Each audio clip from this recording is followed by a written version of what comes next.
ഇത് ഒരു നടക്ക് പോകുന്ന ലക്ഷണമില്ല. വിരാട് കോഹ്ലി വീണ്ടും സംപൂജ്യനായി മടങ്ങി. ഇന്ത്യ ഓസ്ട്രേലിയ രണ്ടാം ഏകദിനം നടന്നുകൊണ്ടിരിക്കുന്നു. ഇന്ത്യയുടെ ബാറ്റിംഗ് കഴിഞ്ഞു. ഇന്ത്യ 264 9 എന്ന ലെവലിൽ ഇന്നിങ്സ് അവസാനിപ്പിച്ചു. പ്രത്യേകത, വിരാട് കോഹ്ലി പിന്നെയും 0 ഔട്ടായി. ആദ്യ ഏകദിനത്തിൽ ക്യാച്ചിലൂടെയാണ് പുറത്തായതെങ്കിൽ രണ്ടാമത്തെ ഏകദിനത്തിൽ വിക്കറ്റിന് മുന്നിൽ കുടുങ്ങി LBW ആയിട്ടാണ് ഔട്ടായത്. ദൗർഭാഗ്യകരം, നിരാശാജനകമായിരുന്നു കാര്യം. ഇനി വിരാട് കോഹ്ലിക്ക് ഒരവസരം കിട്ടുമോ എന്നറിയില്ല. കാരണം 3 മത്സരങ്ങൾ അടങ്ങിയ പരമ്പരയിൽ ആദ്യത്തെ 2 മത്സരങ്ങൾ വിരാട് കോഹ്ലി 0 ഔട്ടായെങ്കിൽ മൂന്നാമത്തെ മത്സരത്തിൽ ഇറക്കുമോ എന്നുള്ള കാര്യം അറിയില്ല. നിരാശ. ഓക്കെ. എന്നാലും രോഹിത് ശർമ്മ 73 റൺസോട് കൂടി ടോപ്പ് സ്കോററായിട്ടുണ്ട്. അദ്ദേഹത്തിൻ്റെ ഭാഗം ക്ലിയർ ആക്കിയിട്ടുണ്ട്, 73 റൺസ്.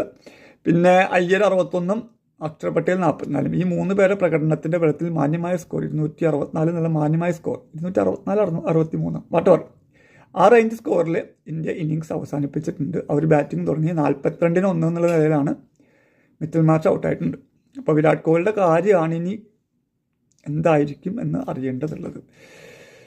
അണ്ണൻ ഇങ്ങനെ 0 ഔട്ടാവുകയാണെങ്കിൽ എന്ത് ചെയ്യും?